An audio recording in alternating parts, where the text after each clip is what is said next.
Hello Clashers, I'm Captain Clash and welcome to the HammerJam Guide Part 1. In this video I'll be showing you how I upgraded 50 walls in just 3 hours. This simple trick can make wall upgrades look easy. First, let's take a look at some of the attacks I have made. As you can see, I have went only for the loot, and not for a 3-star in every base. I have even willingly lost some attacks just to avoid pushing myself into the Legend League.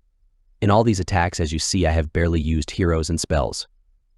Let's talk some statistics now. We have about 325 walls in a base, and to upgrade them all we need just over a day's effort. Let me show you how. Let's first talk about the troop composition. I used 80 sneaky goblins and 10 super wall breakers. For the spells, I used 3 jump and 5 invisibility spells.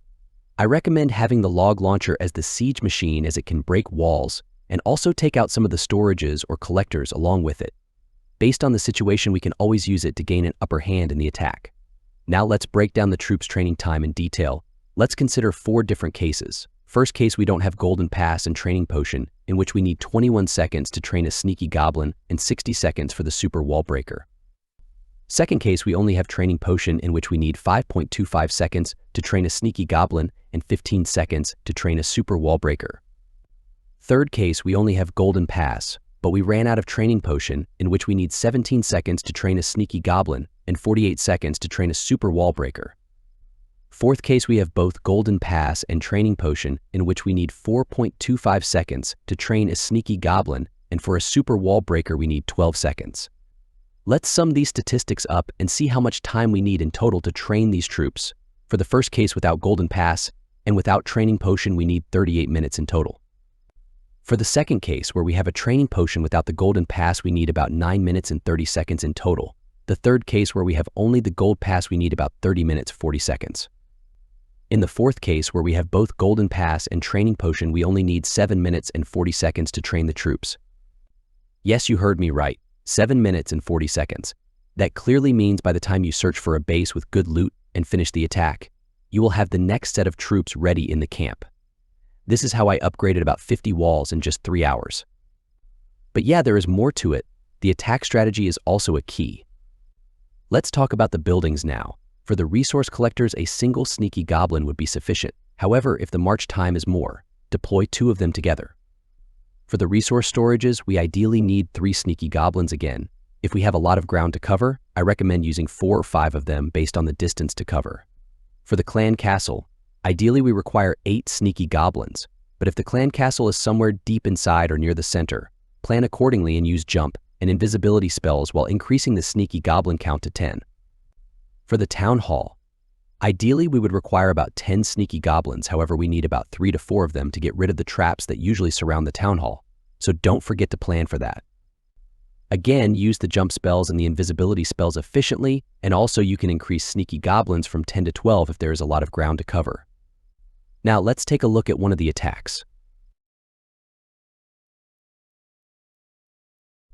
In this attack, I will be using a single sneaky goblin to take down each resource collectors outside the walls. We have all the resource collectors and resource storage outside the walls in this base.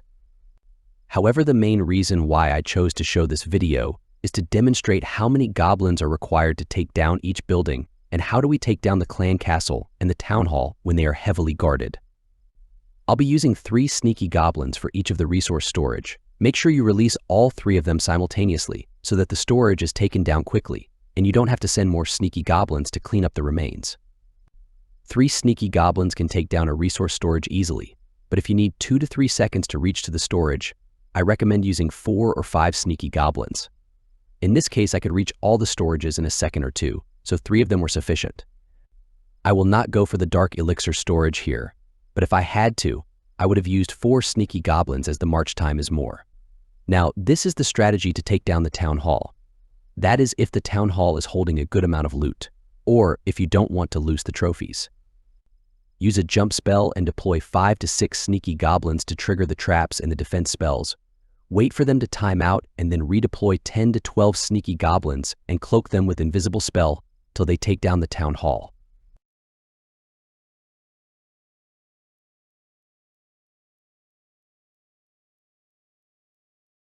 Always make sure that the goblins take the smallest route to the targeted building.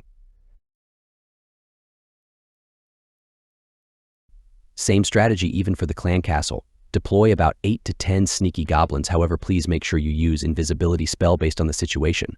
If the goblins need to cover a lot of ground, do use multiple invisibility spells to cloak them along the way. One super wall breaker should be sufficient to break down the walls, however if there is a change that wall breaker might get killed before it reaches. You might want to send 2 of them together so that one takes the hit and the other serves the purpose. Also be careful while deploying near the heroes. They can take super wall breakers out in just one swing. That's it for the video. I will be back with part 2 of the HammerJam guide. Until then, happy clashing. Please do like the video and subscribe the channel for similar content.